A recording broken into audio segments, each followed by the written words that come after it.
Today we're doing another cheesecake recipe from 1937 this time. And it's the Boston Cooking School Cookbook that I use from by Fannie Merritt Farmer. This one's a pretty famous cookbook. This is the 6th edition. I've got several cookbooks with references to the Ithaca, New York. I bought them all at the same time from a used bookstore, but I do believe they were all from the same library originally. And here's the contents, and we're going to the desserts.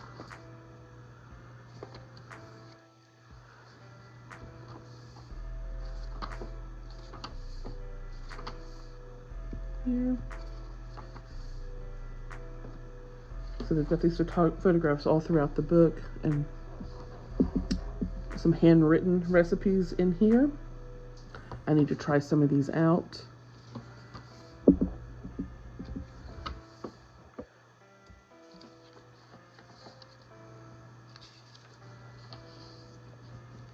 And here's the one we're using.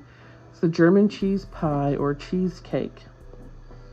I chose this because we have a German themed party to attend, and this seemed like a fun way to do this. It calls for a German sweet pastry, which the recipe is on 623, 1.5 pounds of dry pressed cottage cheese, a half a pint of sour cream, 3/4 cup of sugar, 2 eggs, 2 tablespoons of cornstarch, 1 teaspoon of vanilla, cinnamon and sugar. Roll out pastry and lime pie. Mix other ingredients, put through a ricer or coarse strainer 3 times. Fill pie and dust top lightly with cinnamon and sugar. Bake in moderate oven about 50 minutes until firm. Serve cold. So it also recommends that you can do meringues over it. We're going to use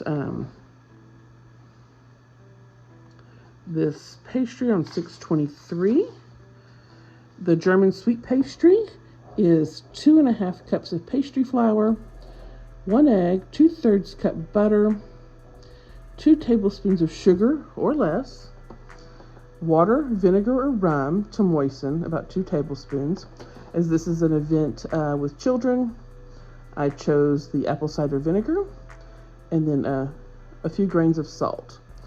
I'm also going to say that I could not find pastry flour, but after a little bit of Googling, I discovered that I could do half cake flour, which I was able to find, and half all-purpose flour, which I almost always have on hand. So the recipes are: work quickly in a cool room, have hands cool.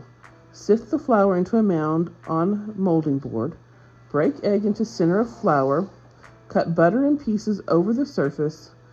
With spatula, cut in butter and egg until well blended. Add salt, sugar, and liquid sufficient to form dough.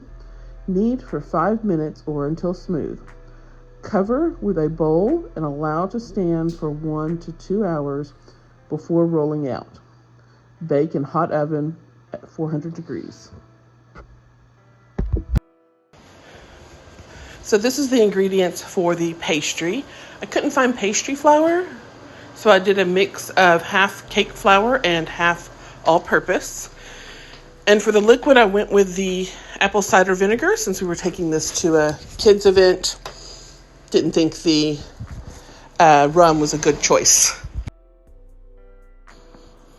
Per the instructions, I sifted all of the dry ingredients together, and then made an indentation in the center of the flour mixture, and put my egg, and then proceeded to cut the butter up on top. And the instructions said to then cut that in with a spatula, and then start adding in the liquid, which once again I used apple cider vinegar for this in lieu of rum. And this was a horrible, messy way to make a pastry.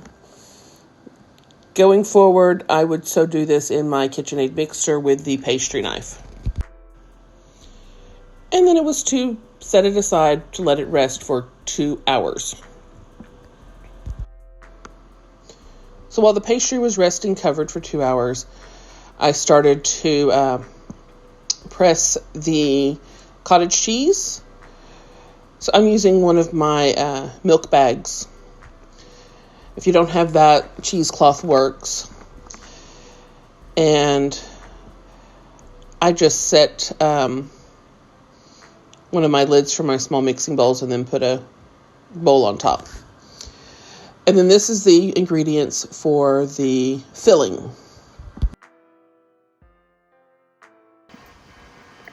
So the recipe starts out pretty easy for the filling. Put everything in the mixing bowl and mix.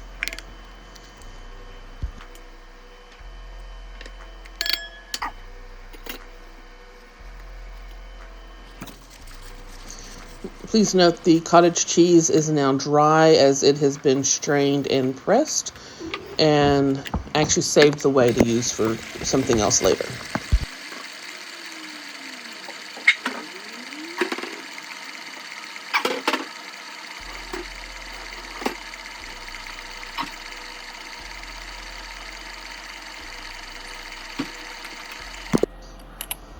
So this is where it gets tedious. That's the word. You have to put it through the ricer 3 times. It took about 4 rounds of using the ricer for the batch, and then 3 times that, so it's 12 times I manned this ricer, and it still didn't get it quite as smooth as I would like. Going forward, I think I will use a blender and then strain that. And then, of course, the next step is to roll out the pastry.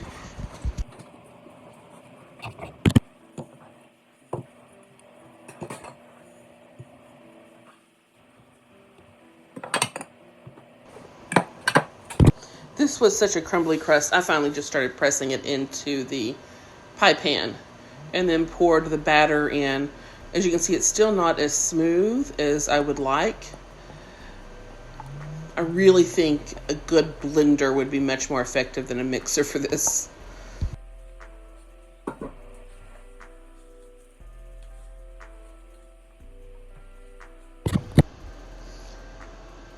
And then before baking it, you sprinkle it with cinnamon and sugar.